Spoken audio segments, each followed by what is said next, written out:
یہ بے خبری کہ خلق پھری کہاں سے کہاں تمہارے لیے۔ اللہ اکبر۔ یہ محشر میں تمام لوگوں کا یہ موومنٹ کرنا، کیونکہ ایمان والے بھی ہوں گے، بے ایمان بھی ہوں گے، ان سب کو یہ بتانا مقصود ہے کہ آج کے دن میرے محبوب کی بات سنی جائے گی۔ شفاعت کا رتبہ انہیں عطا کیا گیا ہے، مقام محمود کے مرتبے پر انہیں فائز کیا گیا ہے۔ اب جب یہ سارے لوگ نبی پاک کی بارگاہ میں پہنچیں گے، اللہ اکبر، ہمارے آقا اس دن بھی امت کو مایوس نہیں کریں گے، سجدہ فرمائیں گے، اللہ کی بارگاہ میں امت کے لیے التجا پیش کریں گے۔ سنو رب کی طرف سے کیا ارشاد ہوگا، حدیث کی کتابوں میں الفاظ موجود، یا محمد ارفع راسک وقل تسمع وسل تعطى واشفع تشفع۔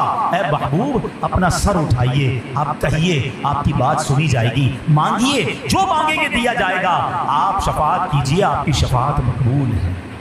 اور اب نبی پاک علیہ السلام شفاعت فرمائیں گے۔ اب سنتے جائیے شفاعت کیسے ہوگی، اللہ کے حبیب علیہ السلام شفاعت والے دن کیا کریں گے۔ اللہ اکبر۔ نبی پاک کے پاس پہلے تو جھنڈا ہو، جنہوں نے حج کیا ہے نا وہ ذرا میری بات جلدی سمجھیں گے۔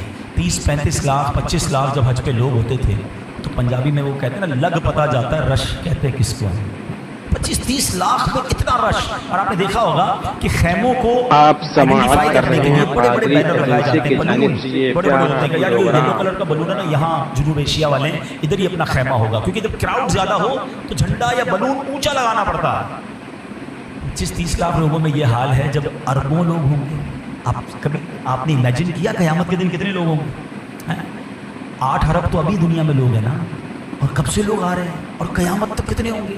یہ سارے محشر کے میدان میں ہوں گے، مسلمان غیر مسلمان سارے۔ اٹ مینس اگر ہم ایک امیجنیشن کر لیں کہ 50 ارب لوگ ہوں گے قیامت میں، 50 ارب کا کراؤڈ، اچھا ہم نبی پاک کو کیسے ڈھونڈیں گے؟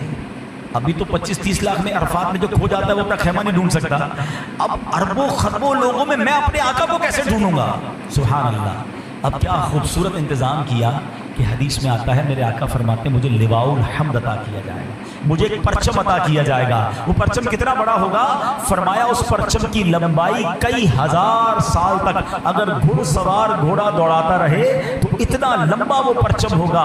اچھا وہ پرچم نبی پاک فرماتے ہیں اے علی تم ہی وہ واحد پہلے شخص ہو جس کو میں پرچم ہاتھ میں عطا کروں گا۔ مولا علی کی شان دیکھو کہ آقا اپنا وہ پرچم مولا علی کے ہاتھ میں عطا کریں گے۔ اے پرچم لگانے والوں تمہیں مبارک ہو، اے میلاد کا جھنڈا لگانے والوں تمہیں مبارک ہو، قیامت کے دن بھی آقا کی پہچان وہ پرچم ہی ہوگا۔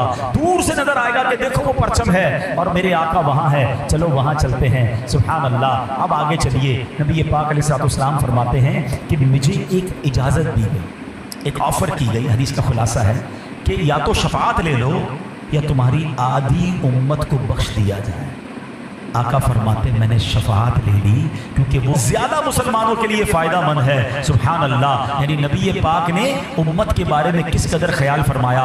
آقا کیا فرماتے ہیں میری شفاعت میری امت میں ان کے لیے ہے جو کبیرہ گناہ والے ہیں۔ ایک اور جگہ نبی پاک فرماتے ہیں روئے زمین پر جتنے پھیلے اور پیڑ ہیں قیامت کے دن میں ان سب سے زیادہ آدمیوں کی شفاعت فرماؤں گا۔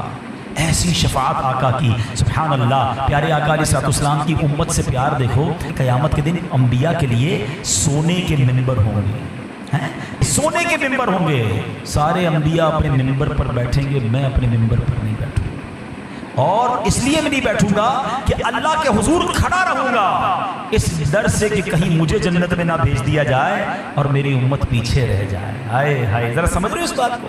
میں اور آپ چاہیں گے کہ ہم جنت میں جلدی چلے جائیں، آقا فرما رہے مجھے یہ ڈر ہوگا کہ کہیں مجھے میرا رب جنت میں نہ بھیج دے اور میری امت پیچھے نہ رہ جائے۔ آقا فرماتے عرض کروں گا اے میرے رب میری امت اللہ فرمائے گا اے محمد تیری کیا مرضی ہے، میں تیری امت کے ساتھ کیا کروں؟ عرض کروں گا اے میرے رب ان کا حساب جلد فرما دے، بس میں شفاعت کرتا رہوں گا یہاں تک کہ مجھے ان کی رہائی کی چھٹیاں ملیں گی جنہیں دوزخ میں بھیج چکے تھے۔ اللہ اکبر۔ یعنی نبی پاک اپنے امتیوں کو پہلے تو شفاعت فرمائیں گے، پھر جو جہنم میں چلے گئے ہوں گے انہیں بھی نکال کر جنت میں داخل فرمائیں گے۔ اللہ اکبر۔ ایسے مہربان آقا ہیں، ذرا غور کیجئے۔ مولانا حسن رضا خان صاحب قیامت کے اس منظر کو، نبی پاک کی اس مہربانی کو اپنے کلام میں کس پیارے انداز میں بتاتے ہیں۔ کہتے ہیں عزیز بچے کو ماں جس طرح تلاش کرے، بچہ گم ہو جائے تو ماں کا کیا حال ہوتا ہے؟ بے قرار بے چین۔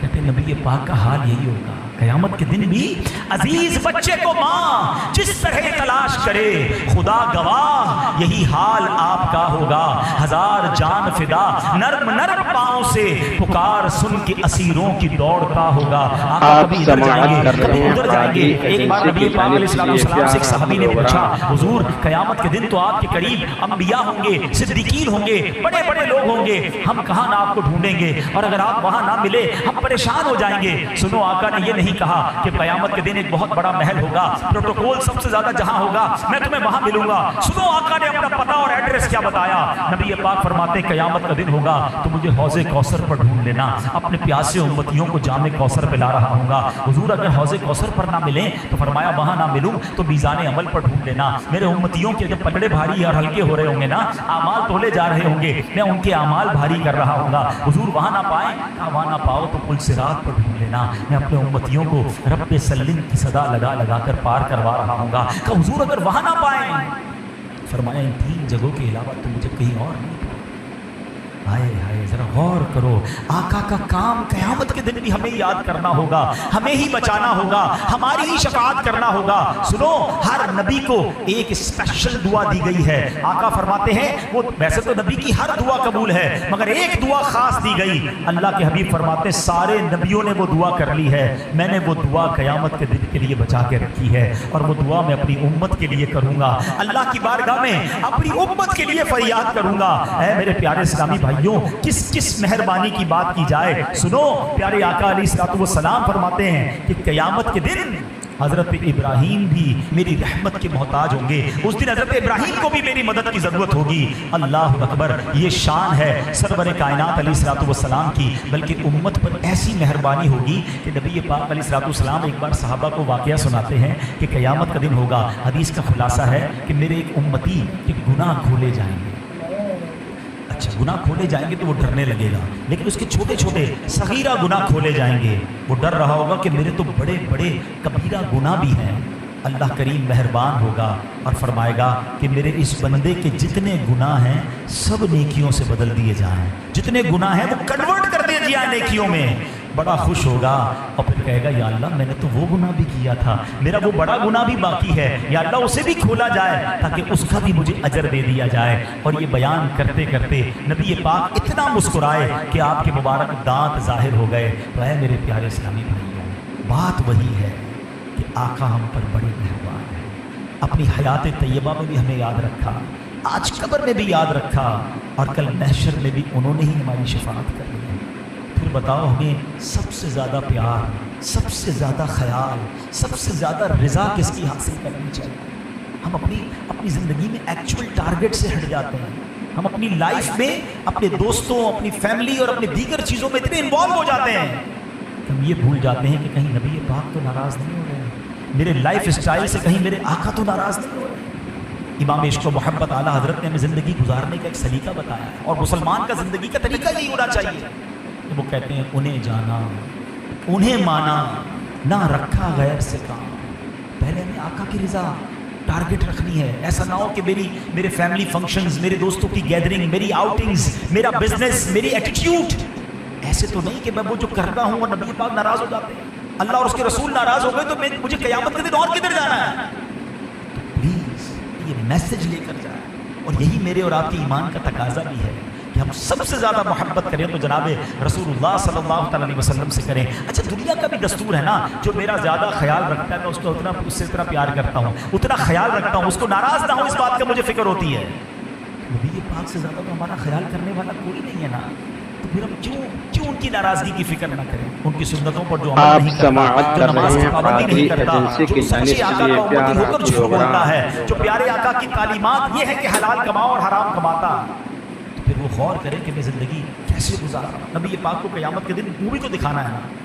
تو بہرحال پیارے آقا سے محبت کا تقاضا یہ ہے، قیامت کے دن انہی کی تو شفاعت لینی ہے، تو ان کی رضا والی زندگی گزاری جائے، سنتوں کے مطابق زندگی گزاری جائے، نمازوں کی پابندی کی جائے، تو انشاءاللہ نبی پاک ضرور مہربان آقا قیامت کے دن ہماری شفاعت بھی کریں گے اور ہمیں اپنے ساتھ جنت میں لے جائیں گے۔ سنت کی بڑی اہمیت ہے، یاد رکھیے۔ آقا فرماتے ہیں فمن رغب عن سنتی فلیس منی، جس نے میری سنت سے منہ موڑا وہ ہم میں سے نہیں۔ اگر سنت کے بغیر ہی زندگی گزرتی رہی اور آقا نے قیامت کے دن فرما دیا کہ میں نے تو کہا تھا جس نے سنت سے منہ موڑا وہ ہم سے نہیں، پھر ہم کہاں جائیں گے؟ تو ہمیں سنت کا دامن تھامنا ہے، زندگی سنت کے مطابق گزارے، اور سنت کے مطابق زندگی ڈیفیکلٹ نہیں کرتی، زندگی آسان ہو جاتی ہے اور برکت والی ہو جاتی ہے۔ الحمدللہ ایسی پیاری باتیں دعوت اسلامی کے ماحول میں سکھائی جاتی ہیں۔ ایسے بیانات آپ بار بار سنتے رہیں گے تو محبت رسول میں بھی اضافہ ہوگا اور انشاءاللہ نیکیوں پر عمل کرنے کا جذبہ بھی بیدار ہوگا۔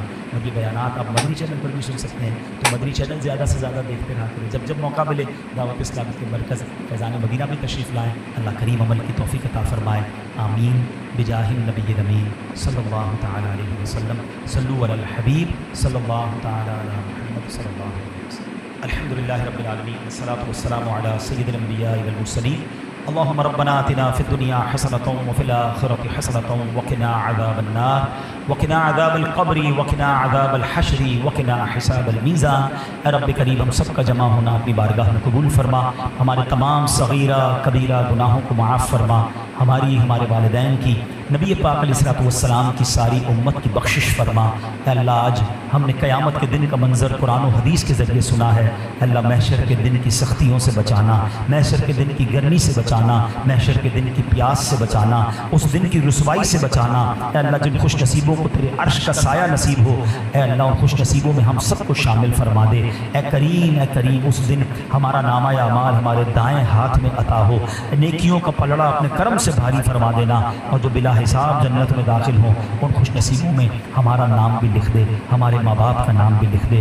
اے کریم آقا کی ساری امت کی بخشش فرما، جتنے ہاتھ اٹھے ہیں تو نام بھی جانتا ہے اور سب کے کام بھی جانتا ہے۔ اے شفا دینے والے ہمارے بیماروں کو شفا عطا فرما، قرض داروں کے قرضے اتر جائیں، بے اولادوں کو نیک اور صالح اولاد عطا فرما، روٹھوں کو منا دے، بچھڑوں کو ملا دے۔ اے کریم ہماری دنیا بھی اچھی کر دے، ہماری آخرت بھی اچھی کر دے۔ بار بار مکے مدینے کی حاضریاں ہم سب کا مقدر فرما، ہمیں زوال نعمت سے بچا، ہمیں اے رب کریم دنیا کی بھی خیر عطا فرما، آخرت کی بھی خیر عطا فرما۔ اے رب کریم ہم سب کے رزق حلال میں برکت عطا فرما، رزق حرام سے ہم سب کو محفوظ فرما، ہمارے بچوں کو ہماری مغفرت کا ذریعہ بنا، ہمارے بچوں کو ہماری آنکھوں کا نور بنا، جن بچے بچیوں کے رشتے ہو گئے ان کو گھروں میں خوشیاں عطا فرما، اور جن کے رشتے ہونا باقی ہیں اے اللہ ان کو اچھے اور نیک رشتے بھی نصیب فرما دے۔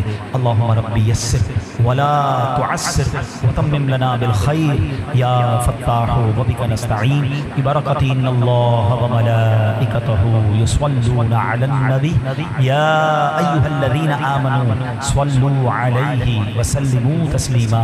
اللہم صل علی سیدنا ومولانا محمد طب القلوب ودوائها وعافیت الابدان وشفائها ونور الابصار وضیائها وعلی آلہ وصحبہ وبارک وسلم۔ جب تمہیں واپسی ہو یا اللہ، سامنے ہو روضہ رسول اللہ اور لب پہ ہو لا الہ الا اللہ۔ امید کرتا ہوں آپ نے ویڈیو کو دیکھا ہوگا، ویڈیو کو لائک کریں، کمنٹ کریں اور دوستوں میں شیئر ضرور کریں، اور اپنی رائے کمنٹ باکس میں ضرور پیش کیا کریں، ثواب کی نیت سے دوستوں میں شیئر کریں۔ خدا حافظ۔